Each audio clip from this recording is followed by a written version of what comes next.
할렐루야. 잠시 기도하겠습니다. 하나님, 오늘도 부족한 종을 또 이렇게 세우셨습니다. 주님의 능력으로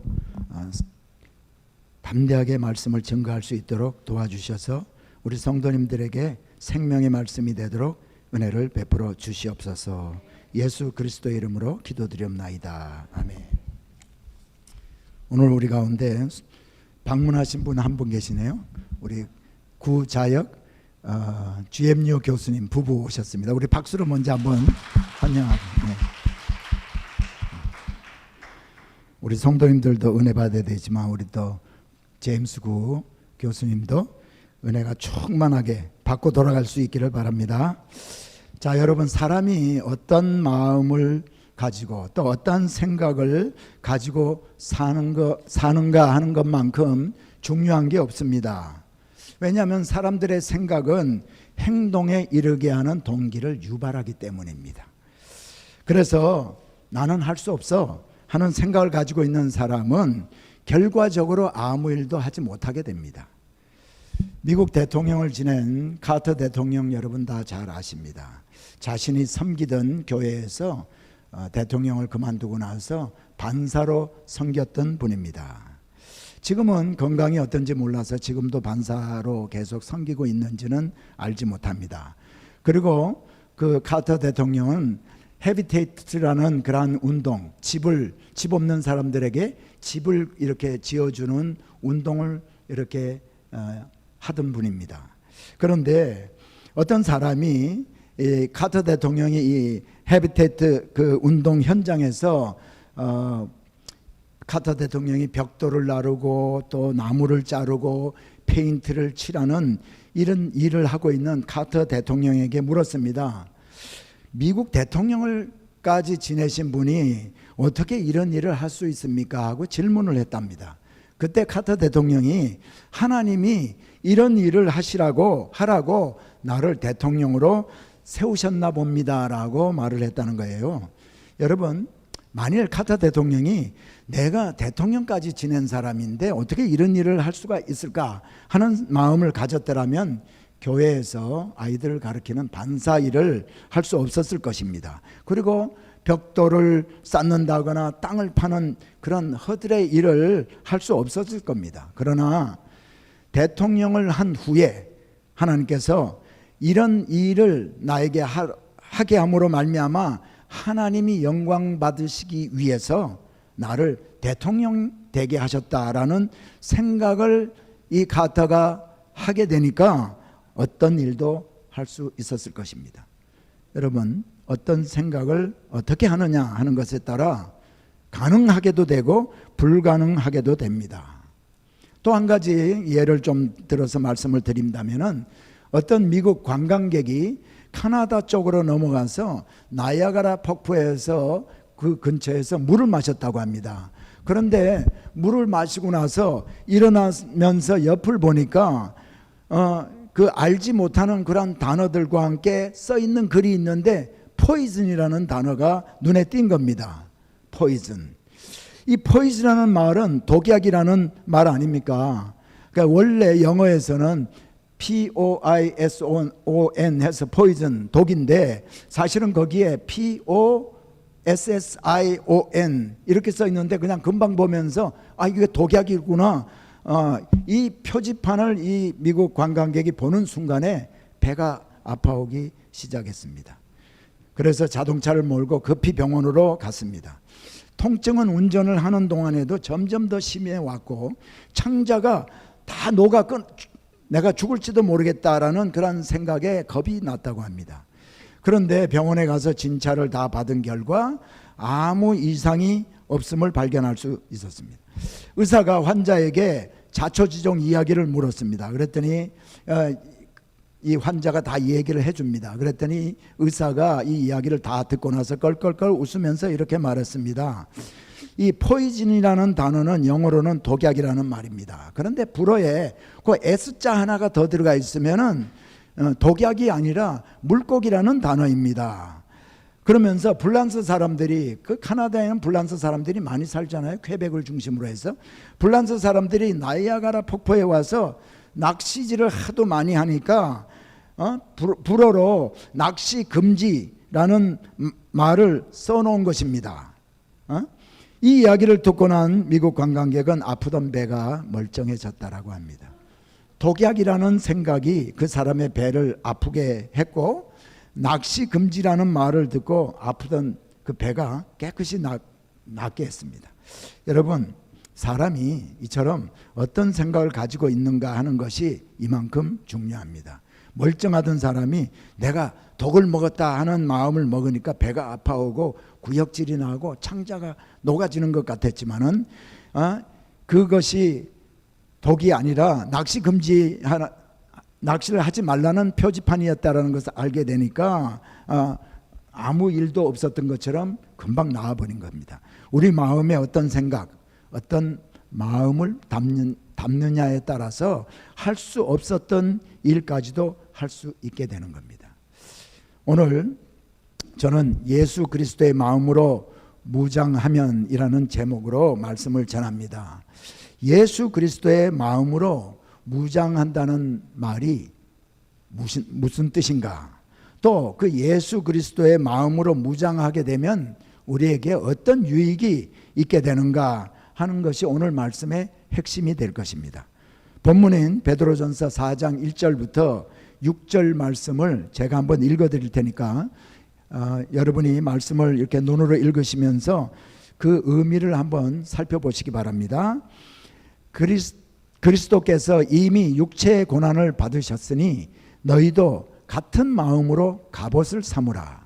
이는 육체의 고난을 받은 자는 죄를 그쳤음이니 그 후로는 다시 사람의 정욕을 따르지 않고 하나님의 뜻을 따라 육체의 남은 때를 살게 하려 함이라. 너희가 음란과 정욕과 술취함과 방탕과 향락과 무법한 우상 숭배를 하여 이방인의 뜻을 따라 행한 것은 지나간 때로 족하도다. 이러므로 너희가 그들과 함께 그런 극한 방탕에 다름질하지 아니하는 것을 그들이 이상히 여겨 비방하나 그들이 산자와 죽은 자를 심판하기로 예비하신 이에게 사실대로 고하리라. 이를 위하여 죽은 자들에게도 복음이 전파되었으니 이는 육체로는 사람으로 심판을 받으나 영으로는 하나님을 따라 살게 하려 함이라. 아멘. 오늘 말씀은 여러분 읽으면서 이렇게 생각을 해보셨겠지만은 그렇게 쉬운 말씀이 아닙니다. 이 말씀이 무슨 말씀인가 하는 의문을 여러분 많이 가지셨을 거예요. 그저께 제가 말씀 많이 읽고 오라고 했는데 많이 읽고 오셨을 줄 믿습니다. 예. 자, 베드로는 고난을 당하며 사는 베드로 전서의 수신자들에게 본문 4장 1절에서 이렇게 말합니다. 그리스도께서 이미 육체의 고난을 받으셨으니 너희도 같은 마음으로 갑옷을 삼으라. 이는 육체의 고난을 받은 자는 죄를 그쳤음이니. 갑옷을 삼으라. 너희도 같은 마음으로 갑옷을 삼으라. 갑옷을 삼으라. 갑옷은요, 전쟁할 때 방어하기 위해서 입는 무장 중에 하나 아닙니까? 그러니까 너희도 같은 마음으로, 즉 예수님의 마음으로 무장하라는 말입니다. 이 말을 좀 더 확실히 알려면 예수님이 육체의 고난을 당하실 때에 가지셨던 그 마음이 어떤 마음이었을까 우리가 먼저 알아야 합니다. 그래서 잠시 예수님에 대해서 한번 생각해 보겠습니다. 예수님은 어떤 분이셨습니까? 예수님은 죄가 없으신 분입니다.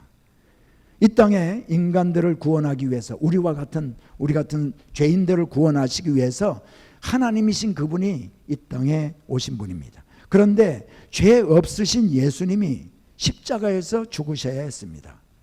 십자가는 흉악범들만 이렇게 달리던 것이 바로 십자가입니다. 그런데 예수님이 흉악범들만 달리는 십자가에서 모든 인류의 죄를 위해서 죽으셔야 했습니다. 그런데 예수님은 아무 불평도 원망도 하지 아니하시고 십자가를 치셨어요. 군인들로부터 침뱉음을 당하고 또 뺨을 얻어맞으시면서 또 억울해하지 않으셨습니다. 그들이 자신들의 죄로 인해서 심판을 받을 것이라고 위협하지도 않으셨습니다. 묵묵히 모든 고난을 육체에 받으시고 십자가에서 운명하셨습니다. 여러분, 이 세상에 억울하다 해도요, 이 예수님만큼 억울한 분이 없을 것입니다. 그런데 육체의 고난을 예수님께서는 기꺼이 받으셨습니다. 그러나 예수님은 잡히시던 그날 밤에 겟세마네 동산에서 내 아버지여, 만일 할만하시거든 이 잔을 내게서 지나가게 하옵소서 하고 기도하셨습니다. 그리고 제자들에게도 이렇게 말씀하셨습니다.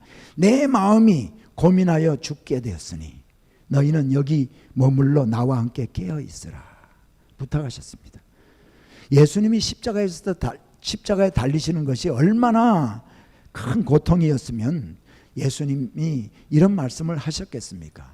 여러분, 예수님의 이 고통에 대해서 느낌이 오시는지요? 얼마나 힘든 고통이었으면 아버지여, 할만하시거든 이 잔을 내게서 지나가게 하옵소서 하고 기도하셨겠습니까? 그러나 예수님은 이 십자가를 피하지 않으셨습니다. 우리들의 죄 문제를 해결해 주시기 위해서 이 쓴 고난의 잔을 받으셨습니다. 오늘 본문 말씀을 보니까 너희도 같은 마음으로 갑옷을 삼으라. 예수님이 고난의 잔을 기꺼이 받으셨으므로 말미암아 우리들의 죄 문제가 해결될 수 있었던 것처럼 그 험한 십자가를 지시면서 예수님이 가지셨던 그 마음, 그 단호한 결단으로 무장하라는 겁니다. 예수님의 마음으로 무장하고 살 때 얻게 되는 유익이 있기 때문입니다. 본문 4장 1절 하반절에 보니까 이는 육체의 고난을 받은 자는 죄를 그쳤음이니라. 이는 육체의 고난을 받은 자는 죄를 그쳤음이니라. 이 말씀도 조금 이해하기가 어려운 귀절입니다. 육체의 고난을 받은 자, 누구를 말할까요? 예수님을 말할까요? 2절 말씀을 보면 예수님이 아니라 성도들을 얘기하는 것임을 알 수가 있습니다. 2절에 보니까 이렇게 말씀합니다. 그 후로는 다시 사람의 정욕을 따르지 않고 하나님의 뜻을 따라 육체에 남은 때를 살게 하려 함이라. 여러분, 다시 1절 하반절을 봅니다. 이는 육체의 고난을 받은 자는 죄를 그쳤음이니라. 자, 여러분, 더 이상 죄의 권세가 육체의 고난을 받은 자를 지배할 수 없다는 것입니다. 할렐루야. 육체의 고난을 받은 자, 예수님이 십자가에 달리실 때 나도 그 십자가에서 함께 못 박혔음을 믿는 사람입니다. 예수님이 우리들의 죄를 짊어지시고 십자가에 죽으셨기 때문에 나의 모든 죄도 예수님이 십자가에서 못 박혔을 그때 내 죄도 함께 못 박혔다고 믿는 사람입니다. 이 믿음이 있는 사람이 바로 예수님의 고난과 죽음에 동참한 그리스도인입니다. 로마서 6장 10절과 11절에 보면 그가 죽으심은 죄에 대하여 단번에 죽으심이요 그가 살아계심은 하나님께 대하여 살아계심이니 이와 같이 너희도 너희 자신을 죄에 대하여 죽은 자요 그리스도 예수 안에서 하나님께 대하여는 살아있는 자로 여길지어다. 너희 자신을 죄에 대하여 죽은 자요 그리스도 예수 안에서 하나님께 대하여는 살아있는 자로 여길지어다. 여기서 여길지어다 라는 단어는 마음에 관한 단어입니다. 마음. 어떻게 마음먹기에 달렸는가. 이런 견해를 가지라는 의미도 있고요. 이 생각을 붙들어라라는 의미가 있습니다. 우리 자신을 보는 견해와 시각을 바꾸라는 겁니다. 특별히 죄와 하나님과의 관계에서의 자신을 보는 시각에 변화를 가지라는 말입니다. 죄에 대하여 죽은 자는 더 이상 여러분 죄를 지을 수가 없습니다. 바울이 이 11절에서 여길지어다 하는 명령어에서 현재형 단어를 사용하고 있습니다. 현재형 단어. 헬라 동사에서 현재형을 사용할 때는 continuous action, 계속해서 계속적인 거를 얘기합니다. 지속적인 거, 한 번 하고 마는 것이 아니라 반복적으로 이런 생각을 붙들고 살라는 겁니다. 여러분, 왜 이런 생각을 갖는 것이 중요한지 아십니까? 우리의 마음에 담은 생각이 우리의 육신을 지배하기 때문입니다. 어느 목사님이요, 가정에서 사모님이 잔소리를 얼마나 많이 하든지 잔소리를 할 때면 너무나 우라가 속에서 치밀어 오른다고 합니다. 그럴 때 그는 침을 이렇게 꿀떡 삼키면 부하가 도로 속으로 쑥 들어간다고 한 말씀을 들은 적이 있습니다. 이건 우리 가정에 대해서 얘기하는 건 절대 아닙니다. 우리의 육신이 죄로부터 유혹을 당할 때 나는 죄에 대해서 죽은 자다, 나는 그리스도 예수 안에서 산 자다 하며 확실한 이런 의식을 가질 때에 우리가 죄로부터 멀어질 수 있다는 겁니다. 예수 믿지 않는 사람에게는요, 당신이 자신이 죄의 노예라는 생각을 갖게 하는 것이 가장 어렵고, 또 예수 믿는 사람에게는 죄에 대해서 죽었다라는 생각을 갖게 하는 것이 가장 어렵다라고 어떤 신학자가 말했다고 합니다. 예수님이 십자가를 지실 때 가지셨던 그 결단으로 우리가 무장을 할 때 죄로부터 자유하게 됩니다. 그래서 본문 4장 2절에서 그 후로는 다시 사람의 정욕을 따르지 않고 하나님의 뜻을 따라 육체에 남은 때를 살게 하려 함이라. 여러분, 예수님의 십자가의 사건으로 우리의 죄 문제가 원천적으로 해결되었습니다. 그래서 하나님은 우리를 의인이라고 불러주신 것입니다. 그러나 우리는 아직 죄에 익숙한 육체를 가지고 살고 있습니다. 그래서 육신의 정욕, 안목의 정욕, 이생의 자랑, 이런 유혹 속에서 우리는 계속해서 살고 있습니다. 그러므로 우리는 죄로부터 단절된 삶을 살아야겠다라는 그러한 결단과 예수님의 마음으로 무장하지 않으면 죄로부터 끊을 수가 없습니다. 그래서 사도 바울은 로마서 8장 12절과 13절에서 영으로 몸의 행실을 죽이라 했습니다. 로마서 8장 12절 13절 제가 읽어드립니다. 그러므로 형제들아, 우리가 빚진 자로 돼 육신에게 져서 육신대로 살 것이 아니니라. 너희가 육신대로 살면 반드시 죽을 것이로되 영으로서 몸의 행실을 죽이면 살리니.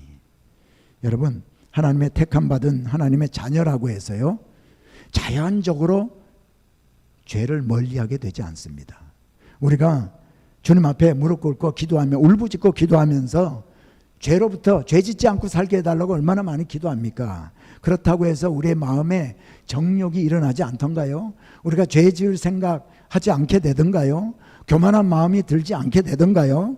여러분, 우리가 육신을 가지고 사는 한 죄로부터 결단코 자유롭게 되지 못합니다. 우리가 죄를 짓지 않는 길은 육신의 소욕을 위해서 죄를 택하기보다 더 소중한 무엇인가가 우리를 이끌어 줄 때 이것이 가능하게 됩니다. 다시 말하면 우리 자신의 가치관에 관한 것입니다. 예수님이 우리를 죄로부터 자유케 하기 위해서 겪으신 예수님의 십자가의 고난과 우리의 마음을 유혹하는 몸의 행실 중에 내가 어떤 것에 더 가치를 두는가 하는 것입니다.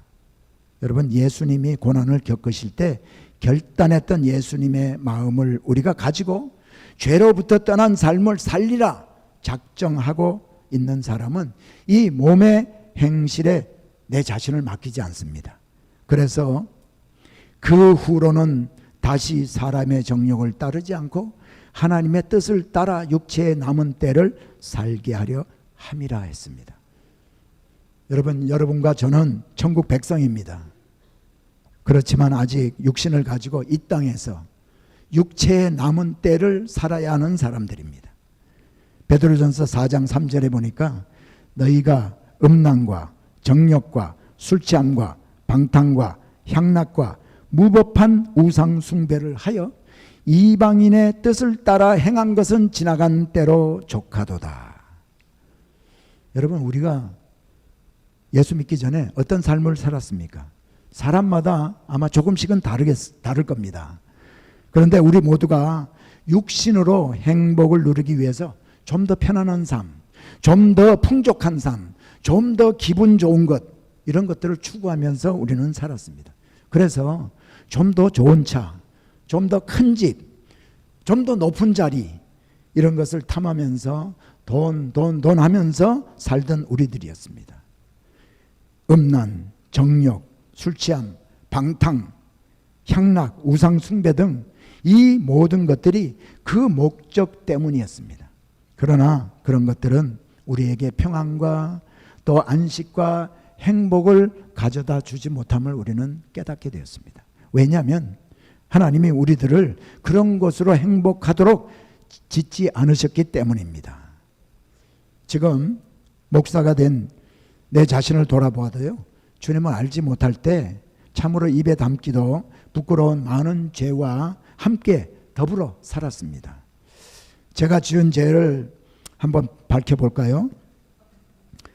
그랬으면 좋겠는데 은혜가 되지 않을 것 같아서 밝히는 것을 잠시 보류하겠습니다. 여러분이 내가 그런 말을 다 할 때도 실족하지 않게 될 때, 그 정도 거룩하게 될 때까지 비밀에 붙이도록 하겠습니다. 하지만 저 역시 그런 죄악 가운데 살던 사람이었습니다. 새까만 죄인이 용서받고 이렇게 목사까지 되어서 거룩한 하나님의 말씀을 전하는 목사가 되었으니까요, 참으로 하나님의 은혜입니다. 여러분들도 동일한 은혜가 여러분들에게 있는 줄 믿습니다. 그런데 예수 믿고 하나님의 뜻을 쫓아 살려고 할 때 사람들은 예수 믿는 사람들을 이상히 여기고 좀 잘못된 사람이 아닌가 이렇게 여기게 됩니다. 예수 믿고 변화되어서 교회를 다니게 되면 제일 먼저 누가 놀라는지 아세요? 가까이 있는 가족들이 놀래고 친구들이 놀랍니다. 처음에는 이상하게 여기면서 그저 쳐다보기만 할 것입니다. 그런데 점차 예수 믿고 변화된 사람들은 친구 모이는 곳에 가지 않지 않습니까? 세상적인 장소에 가지 않습니다. 그래서 고스톱 치는 곳에도 가지 않고 술판을 벌리는 곳을 멀리하게 됩니다. 그렇게 재미있던 그런 일들이 더 이상 흥미를 우리에게 가져다 주지 못하기 때문에 우리는 그런 데 가지 않습니다. 그런데 이런 변화가 일어날 때 무슨 일이 벌어집니까? 사랑하는 친구들과 친지들이 분노합니다.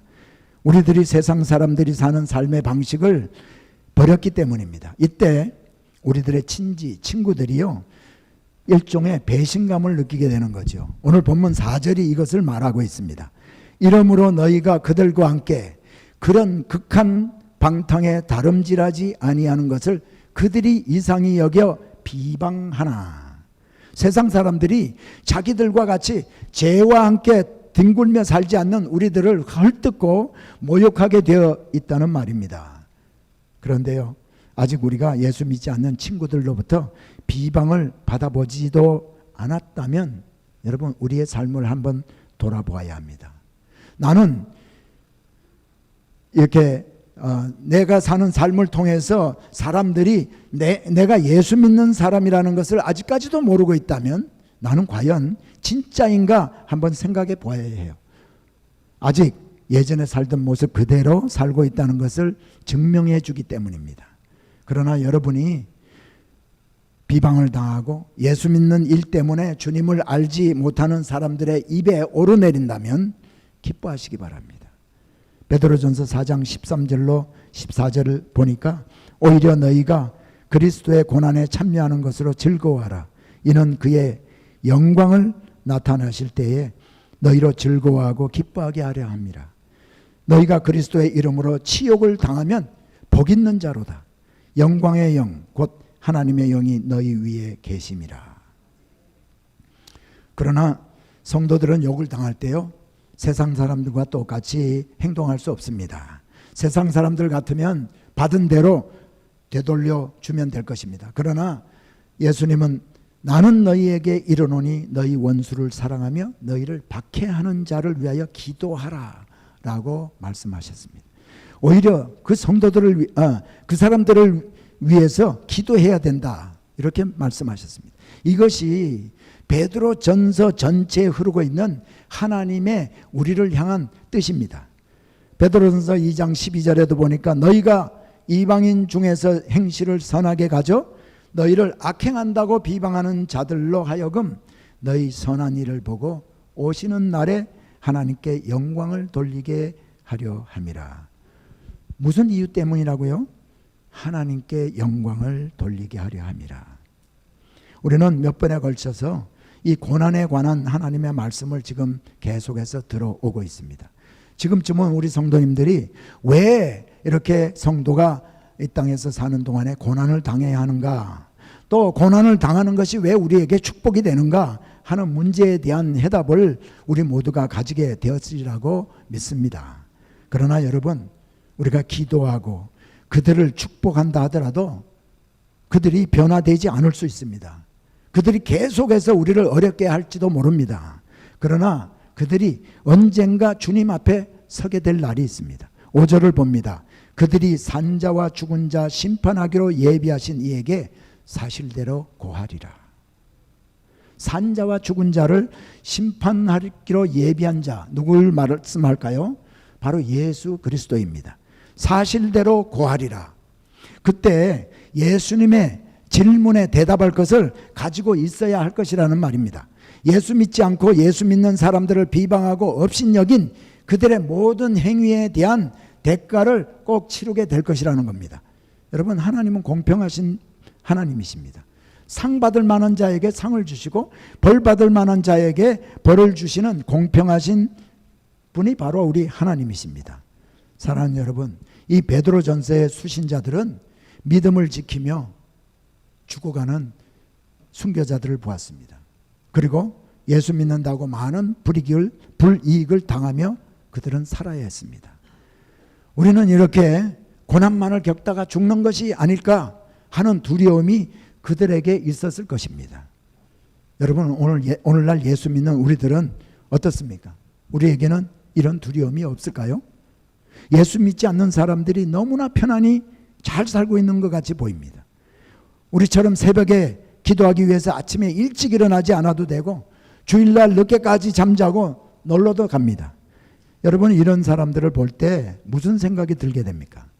매일은 아니겠지만 가끔은 마음의 동요가 일어나는 것 사실 아닌가요? 특히 기도 응답을 받지 못하고 원하지 않는 일들이 나의 삶 가운데서 일어날 때에 마음의 의심이 들기도 합니다. 나만 손해보는 것, 나만 손해보는 짓 하고 있는 게 아닐까 하는 생각으로 불안해하기도 합니다. 사랑하는 여러분, 그러나 염려하지 마시기 바랍니다. 우리는 바른 결정을 하고 가장 좋은 것을 택한 사람들입니다. 우리는 이미 축복받은 삶을 살고 있습니다. 이미 보장받은 영원한 삶을 우리는 누리고 있습니다. 그것만으로도 우리는 무엇과도 비교할 수 없는 축복을 받은 사람들입니다. 할렐루야. 이곳 지상에서의 삶은 영원한 삶에 비하면 아주 짧은 기간의 나그네 삶입니다. 우리가 가끔 부러워하는 그것은요, 영원한 것이 아니요 썩어져 없어져 버릴 것입니다. 육신의 눈에 축복으로 보였던 그것이 허상이었음을 그들도 알게 되고 우리들도 알게 되는 날이 오게 됩니다. 그래서 7절에서 정신을 차리고 근신하여 기도하라고 하는 것입니다. 육신의 죽음을 맞이할 그때 불신자들에게는 후회만이 있을 것입니다. 아무리 육신의 향락을 즐기고 살았다 하더라도 죽음 후에 있을 알지 못할 세계에 대한 두려움이 그들을 사로잡을 것입니다. 그리고 그리스도의 심판대 앞에 서는 날 그들은 십자가에서 죽게까지 하시며 보내신 독생자 예수 그리스도를 믿지 않고 죽음을 맞이하게 된 그 교만한 그들에게 불순종한 이유를 분명히 밝히라고 물을 것입니다. 예수 믿는 자들을 핍박하고 비방한 분명한 이유를 밝히라고 묻게 될 것입니다. 베드로는 6절에서 이렇게 말합니다. 이를 위하여 죽은 자들에게도 복음이 전파되었으니 이는 육체로는 사람으로 심판을 받으나 영으로는 하나님을 따라 살게 하려 함이라. 복음을 전하는 이유가 무엇이라고요? 비록 지상에서 사는 동안에는 사람들에게 판단받고 심판받는 고난을 당한다 할지라도 하나님처럼 영원히 사는 삶을 누리게 하기 위함입니다. 여러분, 이 6절 말씀 상당히 어려운 귀절입니다. 오늘 어려운 귀절이 몇 군데가 있습니다. 이를 위하여 죽은 자들에게도 복음이 전파되었으니, 마치 이미 죽은 사람들에게 복음이 전파된 것 같은 오해를 불러일으키는 말씀입니다. 그래서 어떤 신학자들은 베드로전서 3장 19절 말씀, 베드로전서 3장 19절, 그가 또한 영으로 가서 옥에 있는 영들에게 선포하시니라 라는 이 말씀과 함께 예수님이 십자가에서 죽으신 후에 부활하시기 전까지 음부에 내려가서 노아 시대에 죽은 사람들에게 복음을 전한 것이다 라고 주장하기도 합니다. 그러나 여러분, 이 베드로전서 3장 19절 말씀은 죽은 자들에게 복음을 전했다는 말이 아닙니다. 복음을 전하던 그때에는 살아서 복음을 들었던, 그러나 지금은 죽은 사람들인 그들에게 복음을 전했던 이유는 하나님처럼 영생을 가지고 살도록 하기 위함이었다라는 말을 지금 하고 있는 겁니다. 여러분, 복음은 살아있을 때만 전해지고 살아있을 때만 받아질 수 있습니다. 받아들일 수가 있습니다. 복음은 듣고 긍정적인 반응을 보이는 사람들에게는 하나님처럼 영생하도록 하는 하나님의 축복이며 능력입니다. 그래서 아무리 악한 사람들도 복음을 들어야 합니다. 그리고 우리를 핍박하고 비방하는 사람들도 복음을 들어야 합니다. 여러분이 사랑하는 사람 가운데 아직 복음을 듣지 못한 사람이 혹시 있지는 않은지요? 여러분에게 악하게 대한다는 이유 때문에 복음을 전하지 않고 있는 사람이 있지는 않은지요? 친척이나 친구, 지인들에게 예수님을 전했다가 거절당한 경험이 있는 사람들은 다시 내가 복음을 전하다가 그들이 화를 내면 어떻게 할까? 내가 너희에게 예수 믿지 말라고 하지 않는 것처럼 나에게도 예수 믿으라고 강요하지 말라, 이런 말을 나에게 또 하게 되면 어떻게 할까 하는 그 반응이 두려워 복음을 이렇게 전하지 않는 사람이 있을 수 있습니다. 여러분, 그러나 그들이 잃어버린 영생의 기회는 어디에 가서 보상을 받겠습니까?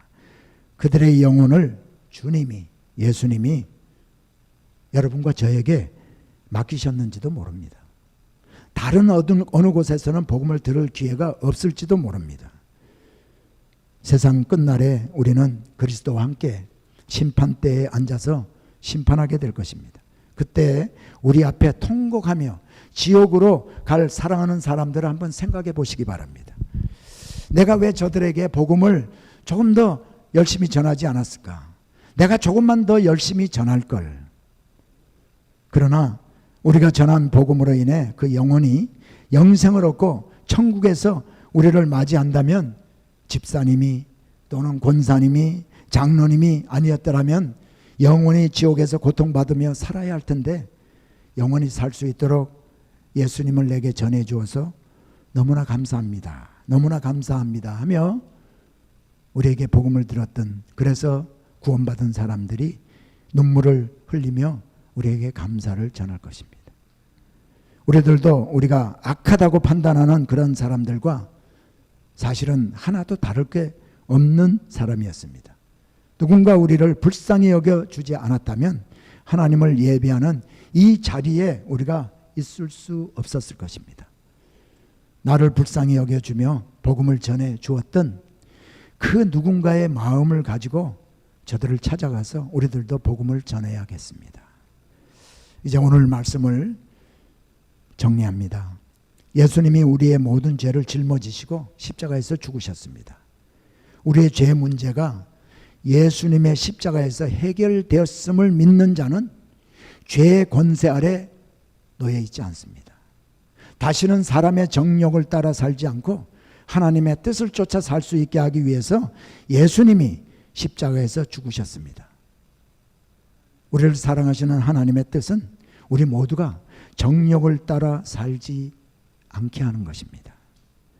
아직도 주님을 알지 못해서 극한 방탕에 빠져 사는 우리 이웃에게 복음을 전해서 하나님을 따라 살게 할 책임이 여러분과 저에게 있는 줄 믿습니다.